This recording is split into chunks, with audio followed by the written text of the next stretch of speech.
첫째 날은 제가 영혼의 스트레칭이라는 제목으로 했고요.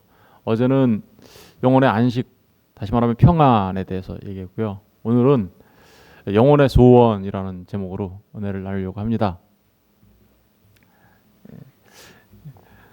소원이 뭐세요? 라고 이렇게 한국 사람한테 물어보면 대부분의 한국 사람들은 통일이요 이렇게 얘기한다 그러더라고요. 우리의 소원은 통일. 이걸 하도 초등학교 때부터 배워가지고 소원이 무엇입니까? 그러면 통일이에요. 저도 우리나라가 통일되었으면 좋겠습니다. 통일하면 뭐 하려고요?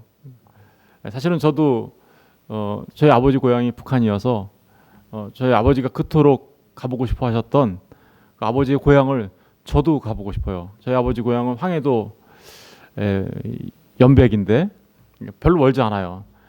저기 강화도 교동에서 보면은 이렇게 건너편에 보이는 그 거기라 그러던데, 저도 가보고 싶습니다. 누구에게나 소원은 있습니다, 그죠? 소원이 있습니다. 그런데 그 소원이 무엇인가가 참 중요한 거죠. 여러분들은 어떤 소원이 있습니까? 만약에 누군가가 나타나서 마치 알라딘 램프의 그 지니처럼 여러분들한테 딱 나타나서 소원 3가지만 말하세요. 그럼 내가 다 들어드릴 테니까 이렇게 얘기하면 뭘 말하시겠습니까? 부자 되고 싶으십니까? 아니면 세상에서 인정받는 짱으로 인기 많은, 그죠? 이름이 유명해지는 사람이 되고 싶어 하시는 건 아닌가요? 혹시 그보다 어떤 유명한 정치인이나 이런 사람들이 돼서 권력을 갖고 싶어 하시지는 않습니까?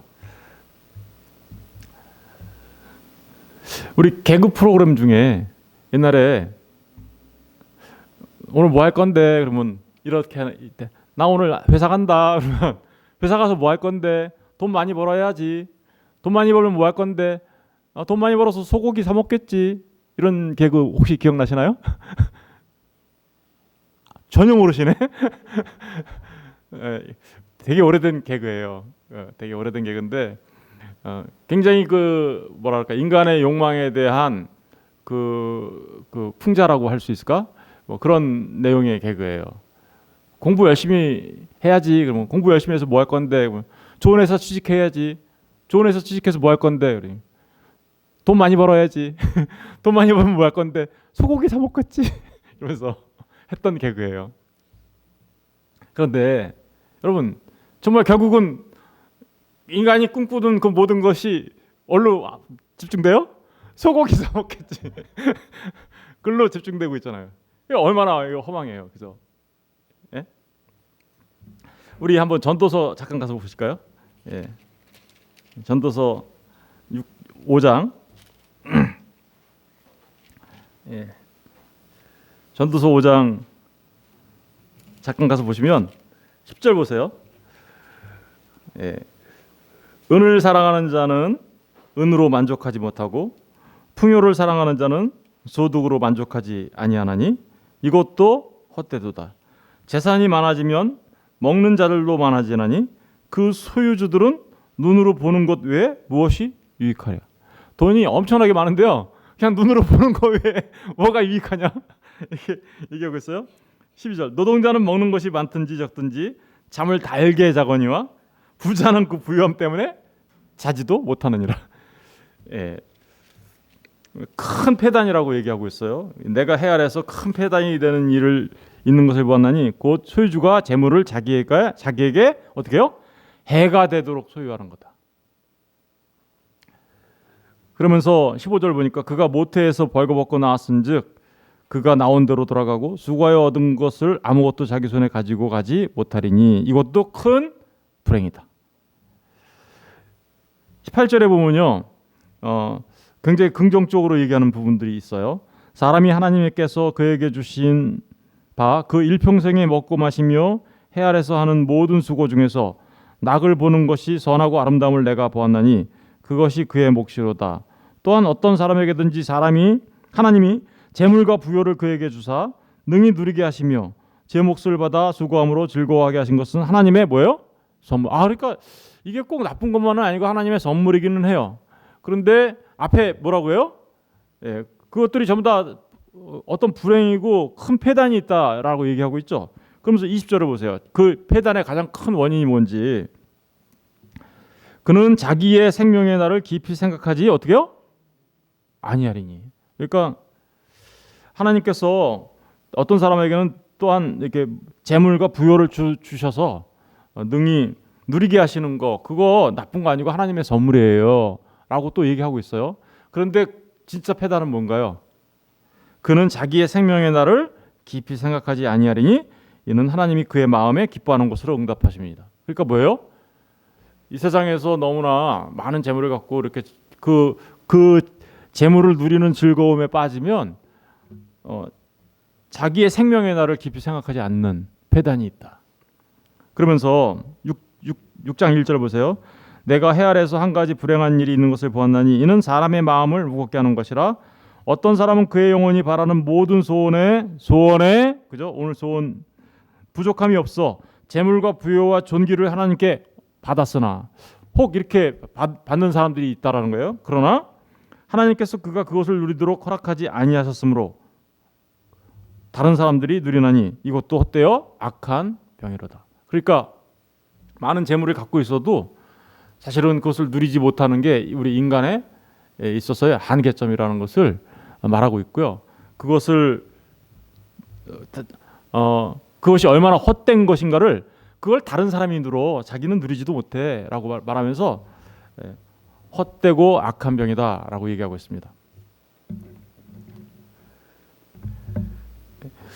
우리 어렸을 때부터 보이스 비 앰비셔스라고 하면서 소년이여 야망을 가져라라고 하면서 이러한 꿈을 꾸게 만들죠, 그죠?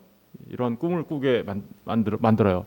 그것이 꼭 나쁜 거는 아니다라고 말할 수 있지만, 그러나 잘 생각해 보십시오. 어제 우리가 평안을 누리지 못하는 가장 큰 문제점이 뭐였습니까? 불안의 가장 큰 문제가 뭐였어요? 욕망이었죠. 욕망은 뭐라 그랬어요? 욕망은 불안의 시녀다. 그죠?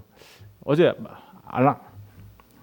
그 보통이라는 사람이 그 사람 뭐 보통밖에 안 되는 사람인데 보통스러운 얘기를 했죠. 여러분 그렇습니다. 인간이 이렇게 추구하는 모든 소원들을 잘 살펴보면 그것이 얼마나 헛된 것인가를 결국은 그 개그가 말했던 것과 같은, 그죠? 그냥 소고기 사 먹겠지 해서 끝나는 그런 허망한 것으로 결론 지어지고 많은 모습들을 우리가 보게 됩니다. 근데 오늘 빌립보서에서 읽은 본문은 그와는 좀 다른 꿈을 얘기하고 있죠, 그죠? 소원을 얘기하는데 그와는 다른 소원을 얘기하고 있어요. 어떤 소원을 얘기하고 있나요? 우리 빌립보서 2장 다시 가서 읽어볼까요? 이제 빌립보서 2장 13절을 읽어볼게요. 다시 시작. 너희 안에서 행하시는 이는 하나님이시니 자기의 기쁘신 뜻을 위하여 너희에게 소원을 두고 행하게 하시나니. 여기 나오는 소원은 좀 다른 소원 같아요, 그죠? 저는 여러분들이 소원의 사람이 되길 원합니다. 그런데 여기서 말하는 소원은 하나님의 소원이에요. 하나님이, 여러분 우리도 하나님께 소원하는 바가 있죠. 여러분들 각자가. 그런데 정말 하나님이 우리에게 원하시는 소원이 있어요. 하나님은 하나님의 소원이 우리의 소원 되기를 원하세요. 하나님이 우리한테 바라시는 소원이 있어요. 그런데 그 소원이 네가 나한테 바라는 소원이 되었으면 좋겠어. 이렇게 하신단 말입니다. 그게 바로 오늘 말씀이에요. 사실은 너희 안에서 행하시는, 우리 안에 하나님이 오시죠? 누가 오셨죠? 우리 안에? 성령님이 오셨죠. 성령님이 오셨다는 얘기는 우리 안에 누가 오셨다라는 거예요? 예수님이 우리 안에 계신다는 얘기예요. 성령님이 우리 안에 계시고 예수님이 우리 안에 계신다는 얘기는 누가 또 계신다는 얘기예요? 아버지 하나님이 우리 안에 계신다는 얘기예요. 삼위일체 되신 하나님이시잖아요, 그죠? 그런데 그 하나님이 우리 안에 들어오셔서 이게 내 소원이야라고 얘기하셔요. 그게 네 소원 됐으면 좋겠어, 이렇게. 그러면서 우리 안에 오신 그 하나님이 자기의 기쁘신 뜻을 위하여, 누구의 뜻을 위하여? 하나님의 기쁘신 뜻을 위하여 내 안에 우리 안에 소원을 두신다라는 거예요. 이게 누구의 소원일까요? 그러니까 하나님의 소원이죠. 그 하나님의 소원이 네 소원 됐으면 좋겠어라는 말이 지금 오늘 이 본문의 말씀이죠. 그러면 이 하나님의 소원이 네 소원 됐으면 좋겠어. 그게 뭘까요? 그것은 12절에 나타나는 거예요. 12절에 그러므로 나의 사랑하는 자들아 너희가 나 있을 때뿐만 아니라 더욱 지금 나 없을 때에도 항상 복종하여 두렵고 떨림으로 너희 구원을 이루라. 우리의 구원은 누가 이루어 주신 거예요? 하나님이 이루어 주신 거죠. 그런데 하나님은 또 뭐라고 얘기하시냐면요. 너의 구원을 네가 이루어 이렇게 얘기해요. 그죠? 우리의 구원 하나님의 은혜로 우리는 구원받아요. 그런데 하나님의 은혜를 구원받은 사람들은 반드시 그 하나님께서 우리에게 원하시는 그 소원을 이루며 살아가는 사람들이 돼요. 그럼 하나님이 우리한테 원하시는 그 소원이 뭘까요? 그것은 너도 나처럼 돼야 돼라는 말이에요. 예수님이 우리 안에서 뭐라 하는지 아세요? 너도 나처럼 돼. 딱 한마디예요. 하나님이 우리에게 원하시는 소원은 딱 한마디예요. 네가 나처럼 되었으면 좋겠어. 우리는 주님을 뭐라 그래요? 모노게네스라고 하죠. 독생자. 그 모노게네스라는 얘기는요. 단 한 분뿐이 안 계신 분이라는 의미가 있는 것은 맞지만 사실은 그 의미에서 멈추지 않아요. 그것은 똑같이 우리한테 너도 모노게네스가 되길 원해. 모노, 하나. 게네스, 같이. 게네스는 뭐예요? 쉽게 말하면 닮았어. 유전자가 같아. 게네스가 게놈에서 나온 말이에요. 게놈도 거기서 나온 말이에요. 그러니까 모노게네스니까 뭐예요? 같아요. 너도 나처럼 되기를 원해. 이게 하나님의 소원이죠. 그거를 뭐라고 표현하고 있냐면 에베소서에서는 네가 온전하게 성숙하고 자라서 그리스도의 장성한 분량에 이르기를 원해. 이 얘기예요. 에베소서 가서 볼게요. 에베소서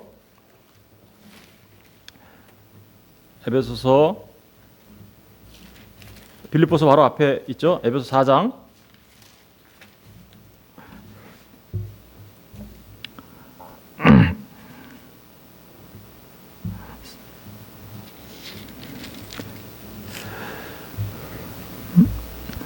4장 13절, 12절, 13절을 다 같이 읽어볼게요. 시작. 이는 성도를 온전케 하여 봉사의 일을 하게 하며 그리스도의 몸을 세우려 하심이라. 우리가 다 하나님의 아들을 믿는 것과 아는 일에 하나가 되어 온전한 사람을 이루어 그리스도의 장성한 분량이 충만한 데까지 이르리니. 여러분, 하나님이 우리에게 원하시는 거는요. 네가 너의 구원을 두렵고 떨림으로 이루어가길 원해. 그런데 그게 그 두렵고 떨림으로 이루어가야 될 구원의 내용이 뭔지 알아? 그거는 네가 온전한 사람을 이루어 그리스도의 장성한 분량이 될 때까지 자라가는 거예요. 누구처럼 돼가는 거예요? 그러니까 결국은 예수님이 그렇게 얘기하는 거죠. 너도 나처럼 돼. 그죠? 모노게네스. 너도 나처럼 돼야 돼. 여러분, 하나님께서 우리에게 원하시는 소원은 바로 이 한 가지 소원이에요. 그게 저와 여러분의 소원이 되길 바래라고 지금 하나님이 얘기하시는 거죠. 너의 소원이 뭐야? 그러면 우리의 소원은 정말 주님을 닮아가는 그리스도의 장성한 분량에 이르기까지 닮아가는 그 모습인 거죠. 그 모습이 저와 여러분의 소원이 되어야 하는 것입니다. 하나님은요, 우리한테 이렇게 얘기하세요. 내가 거룩하니 뭐라고요? 너희도 거룩해라. 하나님을 믿는 사람들은 이 땅에서 살아가는 사람들은요, 뭐 부자 되고 건강해지고, 그런 것도 뭐 하나님께서 주시는 아까 하나님 낙이라고 하니까 그런 것도 누리면 참 좋겠습니다. 그런데 하나님이 원하시는 거는요, 그런 데 관심 있는 게 아니에요. 그런 게 관심 있는 게 아니라 그 모든 것들을 통해서 내가 거룩하니 너희도 거룩해. 하나님의 백성은 거룩한 하나님을 닮아 거룩한 백성 되는 거야. 이게 하나님께서 우리에게 원하시는 거거든요. 그 하나님의 소원이잖아요. 그죠? 하나님의 소원이 우리 안에 들어오셔서 하나님이 우리한테 소원을 주세요. 그 소원은 뭐냐? 바로 하나님이 거룩하시니 나도 거룩해야죠. 그러면서 그 거룩을 이루어가는 삶. 그래서 그 거룩을 이루어가는 삶이란 바로 그리스도 예수를 닮아가는 삶이에요. 그리스도의 장성한 분량에 이르기까지 닮아가는 삶이에요. 아까 우리 노래 불렀죠? 삶의 한 절이라도 그분을 닮기 원하네. 이게 소원이 되는 거예요.